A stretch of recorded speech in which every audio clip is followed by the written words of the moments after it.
Welcome to life. This is a vlog, a podcast, informational, whatever you need to get you to that next level of financial freedom. Now, a lot of people ask, what's life mean? Life is an acronym for learning investing for empowerment. So when you learn investing, there's a stress relief that just drops. You feel a lot better. You understand your next move. You're more proactive than reactive. You get an idea of what to do. So on our first episode, or my first content blog, we're going to talk about the top 5 things we need to know to start investing. Or in my opinion, the top 5 things you need to know. So let's start. One of the things I believe you need to know, how old you are, first off, or how old the person is you're helping, because that would help you determine how your investment strategy or move should be. A 1-year-old should not invest like a 12-year-old. A 12-year-old should not invest like a 20-year-old. A 20-year-old should not invest like a 50-year-old. Age matters. Number 2, how to allocate or diversify. So you got to think there's a lot of different industries. There's a lot of different wealth tools and engines to make a living.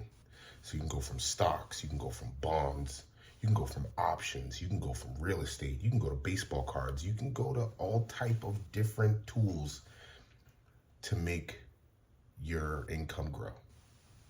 So if you think about it like that, on how I should allocate or diversify my money, like starting a plan, that's why they say a business plan is good before you start a business, because it gives you a beacon of direction to go. So my number 3 would be how to, the first thing you want to start from, you get from that point, is opening a portfolio, getting your bank account linked to a platform that you feel is solid, strong, consistent, insured, capable of handling the level of investment you want to do. Small investing, just starting, I recommend Robinhood. A little more advanced, TD Ameritrade, Fidelity, things like that, because that's a main component to investing in the markets and any of the instruments involved. You want to open a portfolio, you want to link your bank, you want to make sure you're ready to go. Number 4, what strategy should you choose? So when I think about strategy, I think of, am I an aggressive investor? Am I a relaxed investor? Am I a passive investor?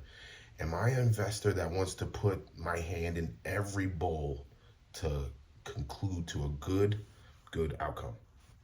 So you definitely want to figure out what your temperament is, because that's good to know. If you can't handle a down market and you're going to sell often, you probably shouldn't be dealing with a lot of individual stocks, because stuff like that and panic selling can ruin your portfolio. These are just my advice. So my last but not least is, should I buy, sell, or hold? So after you've opened your portfolio, you figured out you have a little bit of a gist of it, you want to know now, should I buy, sell, or hold? So you look at certain companies, or you look around you on the things you do. I like to shop at Walmart, so I bought Walmart stock and I hold Walmart stock.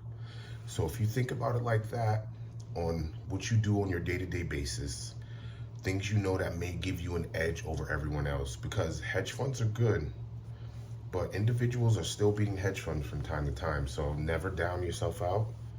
You are capable. So just figure that out.